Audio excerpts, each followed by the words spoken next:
সুপ্রিয় দর্শক, আমাদের এই পৃথিবীতে যাদেরই জন্ম হয়েছে তাদের একদিন না একদিন মৃত্যু অনিবার্য এবং এটি কঠিন সত্য।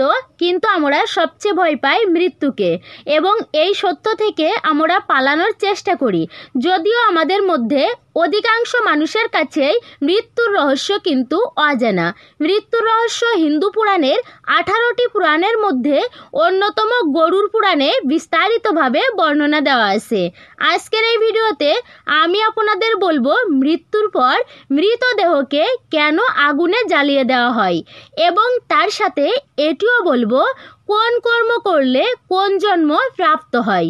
ভিডিওটি স্কিপ করবেন না, অবশ্যই শেষ পর্যন্ত দেখুন। নমস্কার সুপ্রিয় দর্শক, রায়কিশোরী দীপা এই চ্যানেলের নতুন একটি ভিডিওতে আপনাদের সকলকে সুস্বাগত। আপনাদের কাছে আমার ছোট্ট একটি অনুরোধ, এই চ্যানেলে আপনি যদি নতুন দর্শক হয়ে থাকেন তবে চ্যানেলটিকে সাবস্ক্রাইব করতে একদম ভুলবেন না। গরুড় পুরাণে ধর্মকাণ্ড প্রেতকল্প অধ্যায় স্পষ্ট উল্লেখ করা আছে যে যখন কোনো মানুষ মৃত্যুর খুব কাছে চলে আসে তখন তার শরীরে কি কি পরিবর্তন হয় এবং সাথে এটিও বলা আছে মানুষের মৃত্যু হয়ে যাওয়ার পর তার পরিজনদের তার সব দেহের সাথে কী রকম ব্যবহার করা উচিত যাতে মৃত আত্মা খুব তাড়াতাড়ি মুক্তি পেতে পারে। গরুড় পুরাণে প্রকল্প অধ্যায় পক্ষীরাজ গরুড়ের জিজ্ঞাসা করা প্রশ্নে ভগবান শ্রীকৃষ্ণ বলেন, গরুড়, যখন মানুষ কর্ম করতে করতে মৃত্যুর নিকটে চলে আসে তখন তার শরীরে অনেক রোগের উৎপত্তি ঘটে। মরণাপন্ন মানুষ ধীরে ধীরে মৃত্যু পর্যায়ে যেতে শুরু করে, কিন্তু তখনও তার মনে বাঁচার ইচ্ছা থাকে এবং সেই বাঁচার ইচ্ছা নিয়েই তার মন দুঃখী হয়ে যায়। অন্তিম সময়ে এক ঐশ্বরিক রশ্মি সে দেখতে পায়, যেখানে সে মরণাপন্ন মানুষ সব লোকদের দেখতে পায়, কিন্তু সব লোক তার কাছে একরকম লাগে। ভগবান শ্রীকৃষ্ণ এরপর আরও বলেন, যে মানুষ জীবনের শেষ সময় পর্যন্ত মিথ্যা কথা বলে না, কারোর সাথে ছল করে না এবং ভগবানের প্রতি পূর্ণ আস্থা রাখে, সেই ব্যক্তি সুখপূর্বক এই পৃথিবী লোক ত্যাগ করে। ওইদিকে আবার যে মানুষ ছল করে, নাস্তিক প্রবৃত্তির হয়, মিথ্যা কথা বলে, সেই মানুষ মৃত্যুর সময় অন্ধকার পরিবেশে বন্দী হয়ে যায়। যে বিশ্বাসঘাতক হয় এবং অন্যের স্ত্রীর সাথে সম্পর্কে লিপ্ত হয় তার মৃত্যু হয় খুব কষ্টদায়ক। তাকে নিয়ে যাওয়ার জন্য স্বয়ং দুরাত্মা যমদূত আসে এবং হাতে ভয়াবহ দেখতে প্রকাণ্ড লাঠি থাকে। মৃতপ্রায় ব্যক্তি যখন চোখের সামনে এই রকম ভয়ঙ্কর দৃশ্য দেখে তার শরীরে কম্পন শুরু হয়। ওই সময় সে তার পিতামাতাকে স্মরণ করে এবং সন্তানদের নাম নিতে নিতে করুণভাবে কাঁদতে থাকে। ওই পরিস্থিতিতে সে মুখ দিয়ে কোনো কথা বলতে পারে না, তার চোখ লাল হয়ে কাঁপতে শুরু করে, মুখ শুকিয়ে যেতে থাকে এবং শ্বাস দ্রুত হয়ে যায়। অন্তিমে সে তার শরীর ত্যাগ করে যমলোকে পৌঁছে তখন জীবাত্মা যমরাজকে দেখে ভয় পায়। তখন যমরাজের আদেশ ওই আত্মাকে পুনরায় সেখানে নিয়ে যাওয়া হয় যেখানে তার শবদেহ রাখা হয়েছে। এই রকম পরিস্থিতিতে জীব নিজের শবদেহ দেখার পর তার মধ্যে প্রবেশ করার চেষ্টা করতে থাকে, কিন্তু যমদূতের পাশে বাধা থাকার কারণে সে ওই সব শরীরে প্রবেশ করতে পারে না। তখন সে খুব জোরে জোরে কান্না করতে থাকে, কিন্তু তার কান্নার শব্দ কেউ শুনতে পায় না। ওইদিকে যখন কোনো মানুষের মৃত্যু হয় তখন আপনারা দেখে থাকবেন পরিবারের লোকজন বাড়ির উঠানে গোবর লেপটে কুশ এবং তিল দিয়ে তার উপরে শবদেহকে শুইয়ে রাখে। কিন্তু আপনারা কি কখনো ভেবেছেন এই রকম কেন করা হয়? গরুড় পুরাণে ভগবান শ্রীকৃষ্ণ বলেছেন এই রকম করলে মৃত আত্মার শরীরে কি কি পরিবর্তন হয়। শ্রীকৃষ্ণ বলেছেন, যখনই কোনো মানুষের মৃত্যু হয়ে যায় তখন বাড়ির উঠানের কিছু অংশ গোবর দিয়ে লেপে তার উপর তিলকুশ বিছাতে হয়, তার উপর ওই স্থানেই সেই শবদেহকে শোয়াতে হয়, কেননা এই রকম করলে মৃতের শরীরের সমস্ত পাপ নষ্ট হয়ে যায়।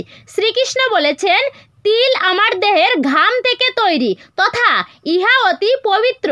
তিলের প্রয়োগ অশুভ শক্তি ও অসুর দানবের প্রকোপ থেকে রক্ষা পাওয়া যায়। এবং কুশ আমার শরীরের লোম থেকে উৎপন্ন হয়েছে, যা মৃত আত্মাকে স্বর্গলোকে নিয়ে যায়। কুশের মূল ভাগে ব্রহ্মাজি, মধ্যভাগে বিষ্ণুজি এবং অগ্রভাগে মহাদেব শিবজির অবস্থান। যদি শবদেহকে গোবর ছাড়াই খালি ভূমিতে রাখা হয় তাহলে ওই শবদেহে পিশাচ ও রাক্ষসের প্রকোপ পড়ে। মৃত শরীরকে সরানোর পর তার মুখে পঞ্চরত্ন দেওয়া অতি আবশ্যক, কেননা পঞ্চরত্ন শবদেহের সব পাপকে ভস্ম করে আত্মাকে মুক্তির পথে নিয়ে যায়।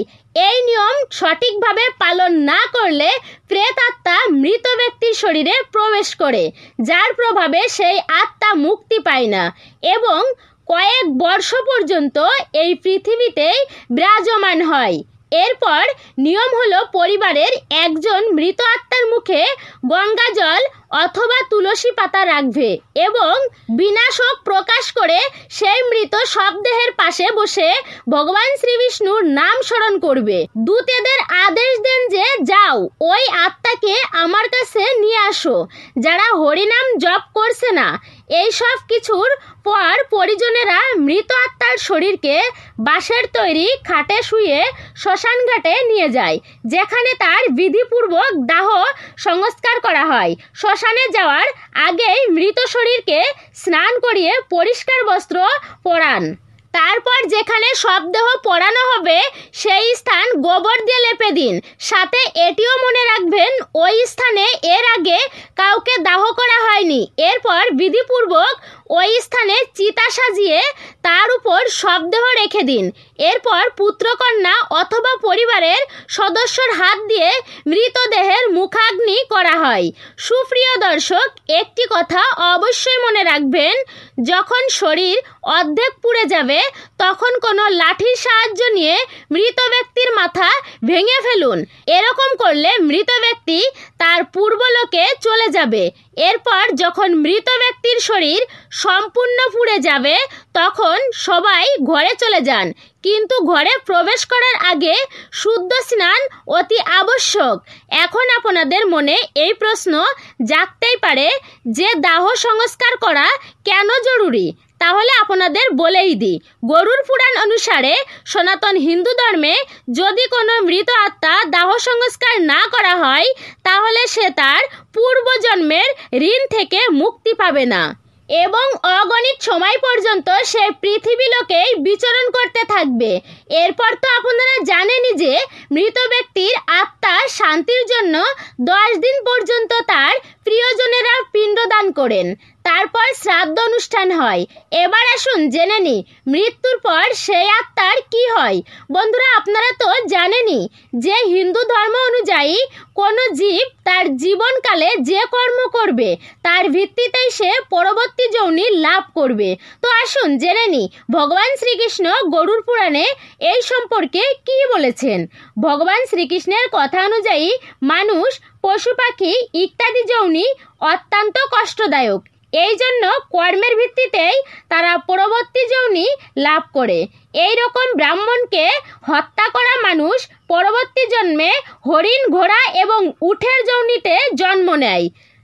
আবার ওইদিকে স্বর্ণচুরি ব্যক্তি পোকামাকড়ের যোনিতে জন্ম নেয়।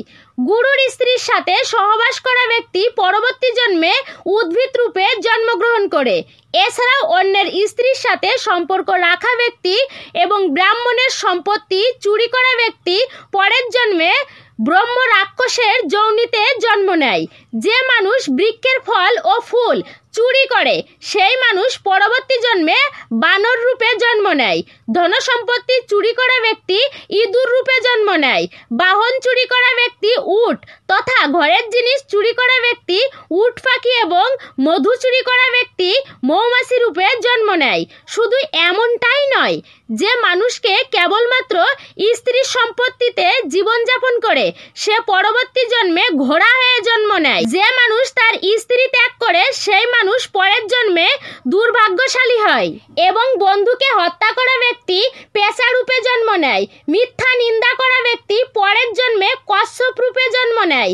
ছোট বাচ্চার উপর জুলুম করা ব্যক্তি পরের জন্মে নপুংসক হয়। এবং জলের জিনিস চুরি করা ব্যক্তি মাছ রূপে জন্ম নেয়। শেষে ভগবান শ্রীকৃষ্ণ বলে যে আমারই এই সব কিছু বলার তাৎপর্য হলো এই সংসারে জীবজন্তুর বিভিন্ন প্রজাতি বিদ্যমান, তারা সবাই কর্মের বিচারে বিভিন্ন যোনি ভোগ করবে। এই জন্যই মানুষকে বোঝা উচিত ভগবান যখন তাদের বুদ্ধি দিয়েছে তখন সে তার জীবনকালে শুদ্ধ কর্মই যেন করে, যাতে করে সে পরকালে মুক্তি পায়, নাকি আবার এই পৃথিবীতে তাকে জন্ম নিতে হয়।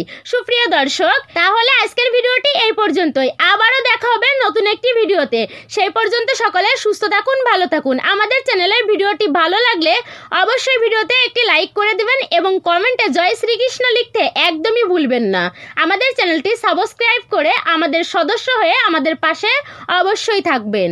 পাশের নোটিফিকেশন বেল বাটনটি অবশ্যই প্রেস করে দিবেন, যাতে আমরা যখনই কোনো ভিডিও আপলোড করি সাথে সাথে আপনারা ভিডিওর নোটিফিকেশন পেয়ে যান।